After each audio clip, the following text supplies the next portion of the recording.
Hey, good evening. You're watching See You at USC. I'm your host, Daniel DiMaso, and tonight we have director Christian Ditter with us. Stay tuned.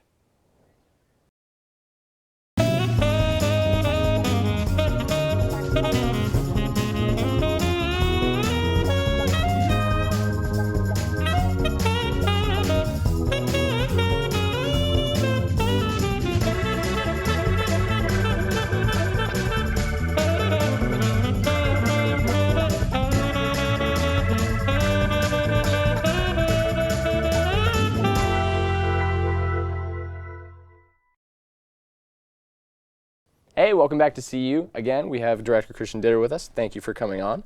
Thanks for inviting me. Thank you. Yeah, so we were talking a little bit before the break about like coming over to the United States. I'm curious about like growing up in Germany and pursuing film in like a smaller market. Yeah. What was that like going to college and studying film there? You know, it was actually pretty great. Like the thing in Germany is there's not many people doing film, and basically when you make it to film school, when they accept you, and you have like, I don't know, 800 applications and 12 people are being taken. Wow. And so once you pass that threshold, you are kind of okay, you know, so you can make a living in film later just because there's not so many people doing it. And you know, the question is, can you be a director or do you become like something else in film? So I mean, it's not like super safe or something, but it's like you're being okay. And yeah. So once you sort of get into that exclusive group, does everybody then kind of flourish and succeed in the business?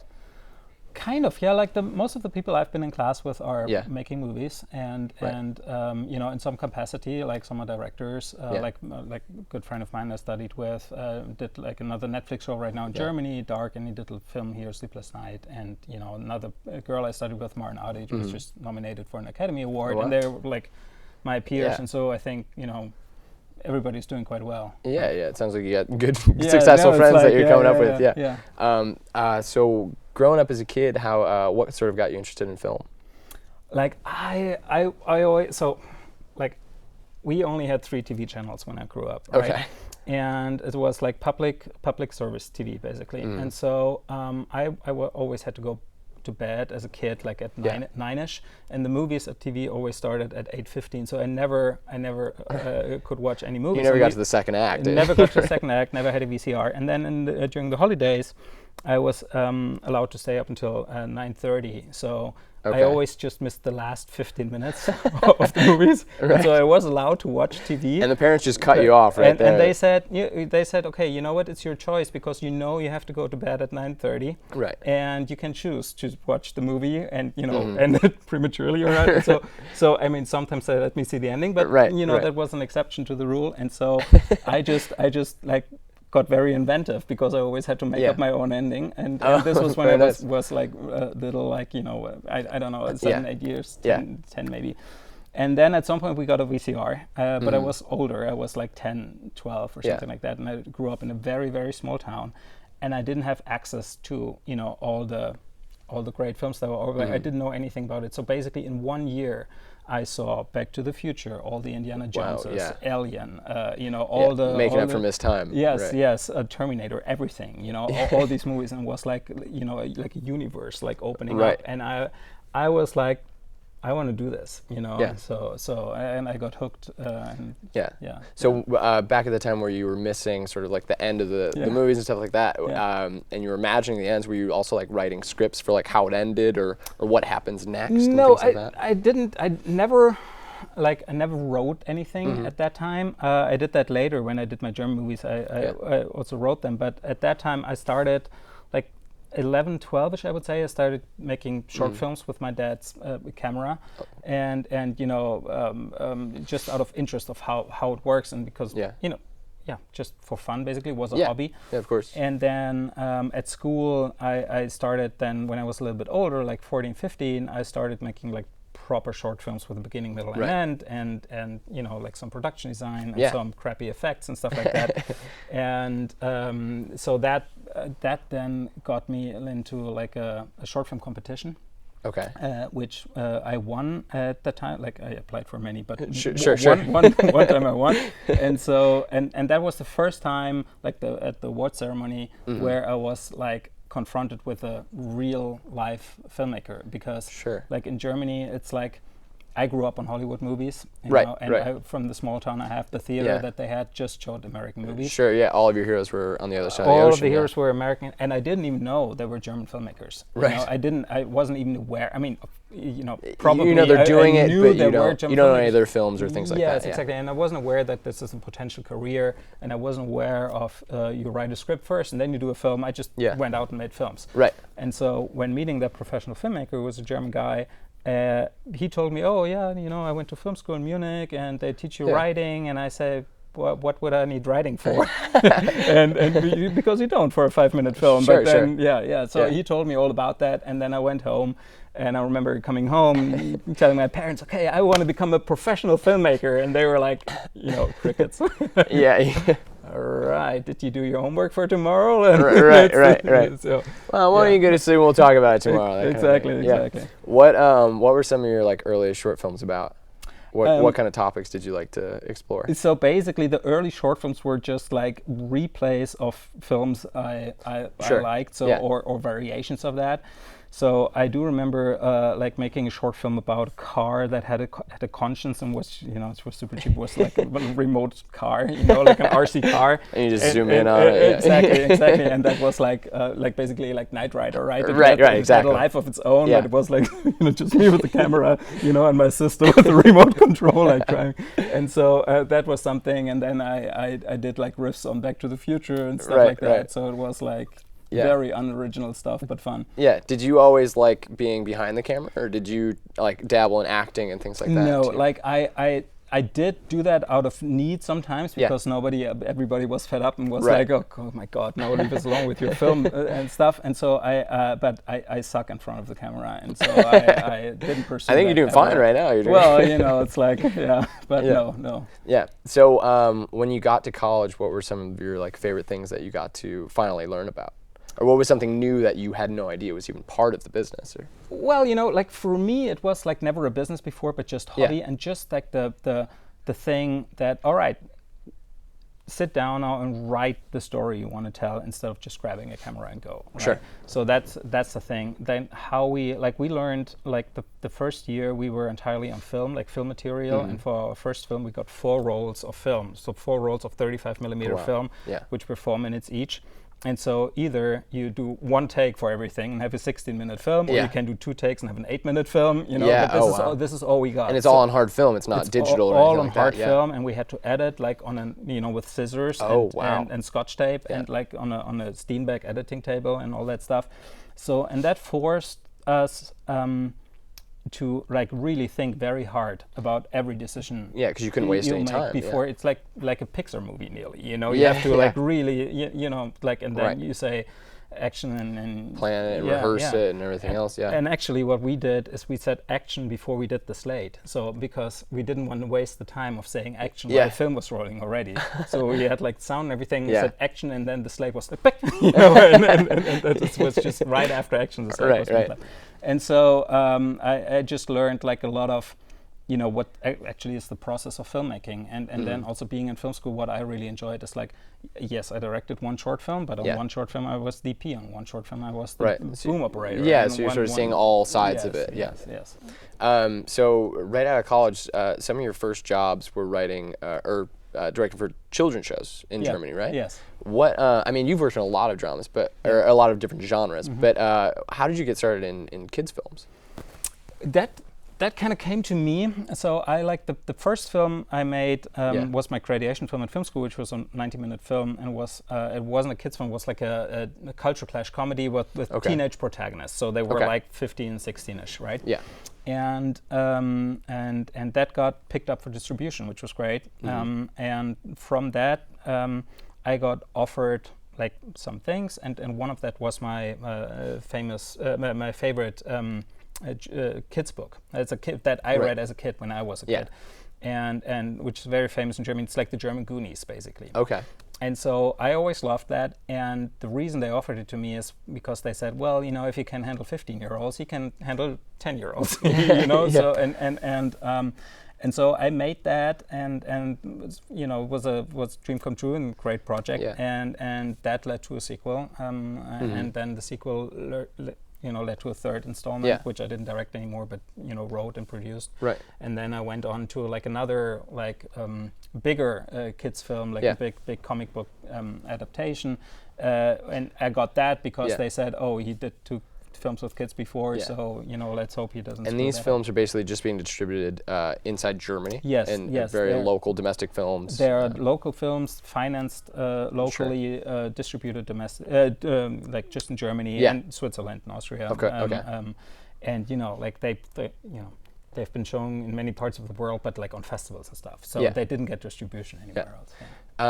So coming out, how do you made your first international debut with film Rosie, Dear Love Rosie. Love Rosie, right? Yes. And then after that, you get the call to do How to Be Single. Yes. Right. Mm-hmm. How did that sort of manifest? What was that call like? Were you expecting that at all? No, no, I didn't expect that. Sort of a blockbuster film internationally. Yeah, it's just like I was really lucky. Like I was lucky in the first place to be able to do Love Rosie, which was an English language film, and that happened. That was a German, Irish, British, like a European co-production, like small film. And what happened is that our lead in that film was Lily Collins, right? Mm-hmm. And so Warren Beatty at the time was looking for somebody to play his lead in Rules Don't Apply, and so he contacted us and he wanted to see an early like Avid playout basically of Love Rosie to see Lily how she would look on screen. And so we made that available to him, and then he cast Lily for Rules Don't Apply, and somehow. And I was on the other side of the world at the time, but somehow people started talking about that. And then New Line acquired another Avid playout of the film, and they watched Love Rosie. Mm-hmm. And then, called my agent up and said, we have a script here, basically, that was How to Be Single, and we would like Christian to read it. Yeah. And did you know at the time, like, who was attached to the script, what sort of names, how big it was of a production it was going to be? Nobody was attached at the time, except Drew Barrymore and her producing partner, Nancy O'Bonan. Drew Barrymore considered it as a directing project, for herself, like a few years before.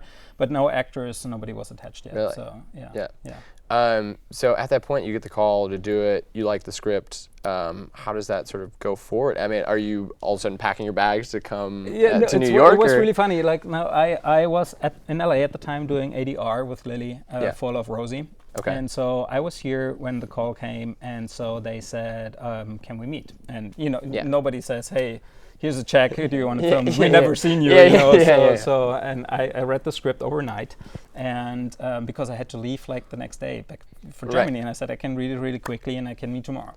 Okay. And so then we met, and it was a great meeting, and they asked me, what I like, what I dislike, what I would see differently, and like, asked me, I was so nervous. There were like 10 people in the room. I mean, like, were you prepared for that meeting? Of like, were they asking you like what your vision was and how you wanted to direct it? And things like that, no, they were like, what they really liked Love Rosie, and they really wanted something similar for that film. Sure.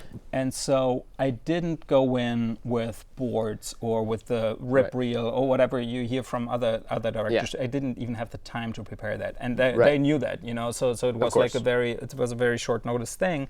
But I did have a clear idea of what I liked about it and what I responded to and what my take on it would be. Just as an, I was basically going in, okay, if I was an audience member, I would like to see this, so that's how I would direct it. And then I got lucky that they had similar tastes. And it did pretty well. Yeah. We've got to go to commercial right now. Sure. So stay tuned for more with Christian Ditter. We'll be back in just a few minutes.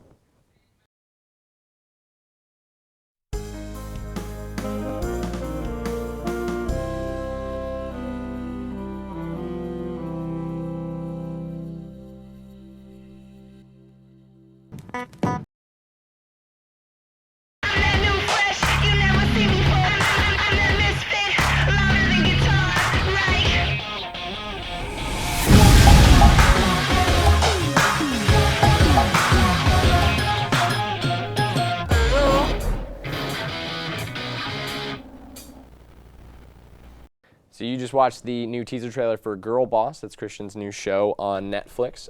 Do you want to give us a little summary of what the show is all about? Yeah, it's based on Sophia Amoroso's real life.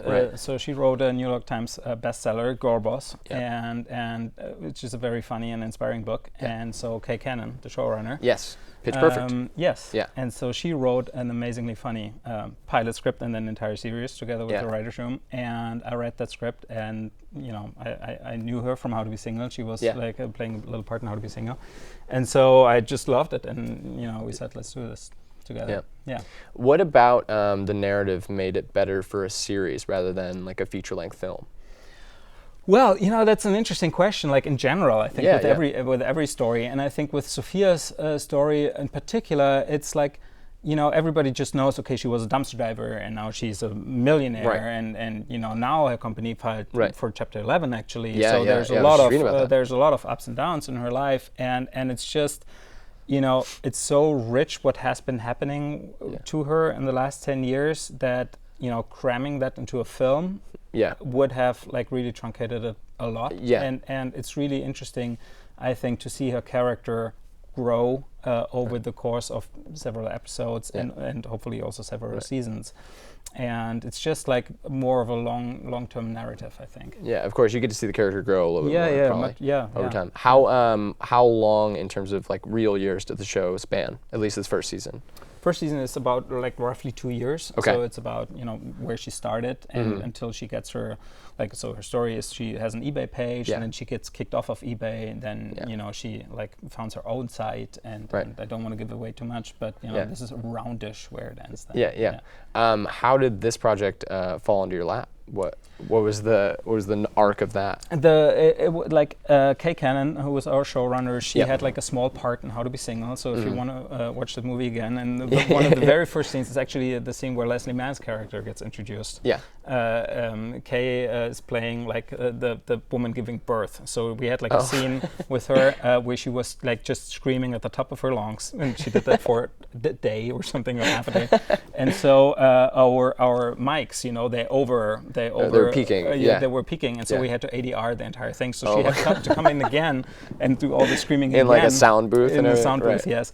And so then the next guy for ADR, he was like 20 minutes late. And I said, hey, how are you? And she said, this looks really funny. Can I see a little bit more? And I said, sure.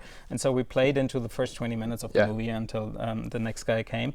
And so when I was walking her out to the parking lot, she told me, I really loved the first 20 minutes of your film, and I just signed a deal for a Netflix show, and I would love you to read it if you don't mind. And so I said, of course, send it over. And then she sent it to me, and I read it that evening, and I called her up, and I said, okay, this is hilarious. This is great. This is amazing. So who's directing this? And she said, nobody yet. So do you want to do it? And I said, yeah, I'd love to do it. And so that's basically how it went down. Yeah, incredible. Just have more small conversations with people. Exactly. You should just walk people out to the parking lots more. Right. Yeah. What is it?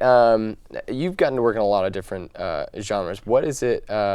Most recently, a lot in comedy. Yeah. Was it always a huge interest of yours to work in comedy, or? Not necessarily. Like I'm interested as a guy who goes to the movies. I'm interested in a lot of different genres, and as a filmmaker, I kind of too like. I think all my films have some sort of levity. So also the German films, which were more like kids' family films or like adventure films, maybe like films like The Goonies is probably a good comparison. And so they were exciting and thrilling and tense at some times, but they always had like a humor as a part of them. Right. And that doing a full-on comedy with How to Be Single was just something that happened because New Line responded to the parts of levity that Love Rosie, which is it is a drama more than a comedy, but they responded to that and they said, okay, do you want to do that comedy? And then Kay responded to the funny parts, but also like Girlboss is a comedy show, but it has a very strong, grounded realism to it. Yeah. And so the combination of that, is something that I attracts me. And when you're working with like some big time comedic actors, how much of it is letting them sort of play and do their own thing, or what sort of direction do you take in getting them before each take? Well, like usually what I do is like the first take, I don't give any direction because like every actor comes prepared, and most of the time it's very good. So there's a lot of times, especially with great actors, where you do one take and then you go like, what's my job now? and then usually I like to get that like capture that whatever they prepare without giving any whatever direction. the screenwriter had. Yeah, whatever the screenwriter had, like and also then I will do different takes with what the screenwriter had, so with the scripted lines, and just try different approaches to the same thing. And I would say why don't you try it to be more persuasive, or why don't you beg for it, or why don't you threaten a person with the same lines, and just try different things. Yeah, give them a different verb. Yeah, exactly. And chances are that for the first part of the scene, one thing works really good, and for another part of the scene, another thing works really good. And then I can either combine it in editing, or what I also do is like on the very last time, I don't give like a direction again, and I say just play what feels like a best of, and so for the actors to have that ability to explore different approaches and then go for whatever feels right. And 90% of the time what feels right to the actors is what's best for the story. It's what's best for the story. And in terms of scripted versus improvisation, I always get like scripts have been written and rewritten and rewritten and rewritten again, and so a lot of times improvisation feels very funny at the moment. Later in editing, you go like, actually, the script was kind of good. So I always get the script, and then I always also allow for improvisation. But it's not either or; it's both. So with that, do you find yourself spending more time on like a specific take or shot with a comedy or a drama? Or is there a difference between the two when you're filming? It's more like a difference in who's your actor. Like if you have somebody like Rebel Wilson, who is incredibly inventive and can give you like, she just fires out improvisations like that. And so I would I would be stupid not to allow maximum amount of time for improvisation, because it's like a gold mine, right? Whereas if you have like a dramatic scene, and it doesn't even have to be a drama movie, just a dramatic scene in any movie, a comedy, a drama, whatever, where it's like where the actress needs to go to an emotional place, and once, if it's on take 1 or take 3 or whatever, but once she or he has been there, it's gone. It's trained, you can't exactly. If you then try to repeat it, they force it, and So if I get that on the first take, I move on. And if then. If I feel like I need another one, I do another one. But also if I say, okay, I got it, but then the actor or actress says, I feel I could do better. I can do more. I go like, okay, be my guest, and do it. But chances are that they then still start pushing. There's a peak for these kind of things. So it doesn't make sense to do 20 takes on that. Yeah. At least in the last few projects, you've been working a lot with very strong female characters and leads. What is it like, and how does your perspective sort of shape women on the screen? What about your sort of specific sensibilities translates to giving a woman's story on screen? That's a very outside observation. It is true. Like my recent projects had strong female characters, which I love. But for me, it's not so much about the gender. For me, it's more about, is a character strong or not? Right. And is a character believable or not? And is a character interesting or not? Right. And it just happened to be that the characters that I found most interesting, from the stuff that I read, where these women, I didn't seek it out specifically because they were women, and like in terms of giving direction, I just always go, by gut, and I always go like, okay, I believe that, or I don't believe it yet, and then if I don't believe it yet, how can I change it so that I believe it, and if I believe it, and I think there's like a more interesting truth buried somewhere, how can I potentially bring that out? But it's not, I don't make a difference between gender there. It's like... I read something in an interview you did probably a year or two ago about filming in New York again, and how you wanted to recapture what it was like seeing it as like a wide-eyed tourist. And then now again, moving out to LA and filming in San Francisco, is that something you're going to seek out now? Of finding new places you haven't been and sort of filming there and getting that scope on screen? I like, I especially coming into this country as a foreigner, I think there's like, a view of a city you have when you go there for the first time that you kind of lose when you live there for a long time, or you need to actively seek out again. Sure. Just because, like, me being from Munich and having done films in Munich, we always go, oh, we can't show that landmark. No, that's cliche, because we've been doing it, or friends have been doing it in their films, for a lot of times. But still, if you do, because we had these discussions, for How to Be Single, we were like in New York, and we said, oh, we can't, we shouldn't show the Brooklyn Bridge. Every movie shows the Brooklyn Bridge. And I was like, but I want to see the Brooklyn Bridge, because why would we go to New York if not showing the landmarks? Sure. And that, like, I went back to photos I did as a tourist when I was there, because as a tourist, you approach things differently and you photograph whatever fascinates you most, right? And I said, I want the film to have that feeling, and that we replicate that, because that's also the journey of our character in that movie. For a different movie, of a guy living in New York for 20 years being fed up with it, that would have been the wrong approach. Exactly. But for our character, that seemed like the right approach. That's incredible. We're just about getting all time. I want to thank you again for coming. No, thanks for having me. If you're watching, thank you again for tuning in. This has been CU. You can catch us every week at 6:30 p.m. Again, thank you, Christian Ditter. Sure. Have a great night. We'll see you next week.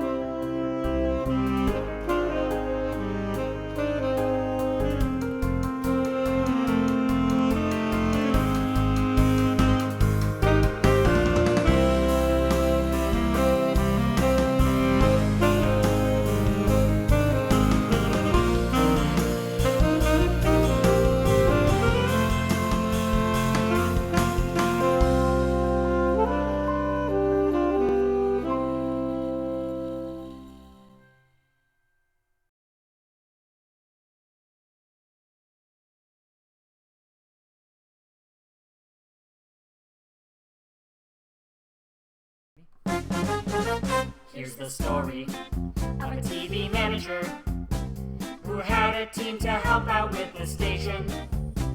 There's HR, web, graphics, busy showrunners, and station operations. The TV manager needs a new assistant, and we welcome her along with a few more. There's programming, equipment, and promotions, and they have much in store. All the managers, we work together to make live TV the best it's ever been. We have many helpful students to assist us. That's the way we all became Trojan Vision. Trojan Vision. Trojan Vision.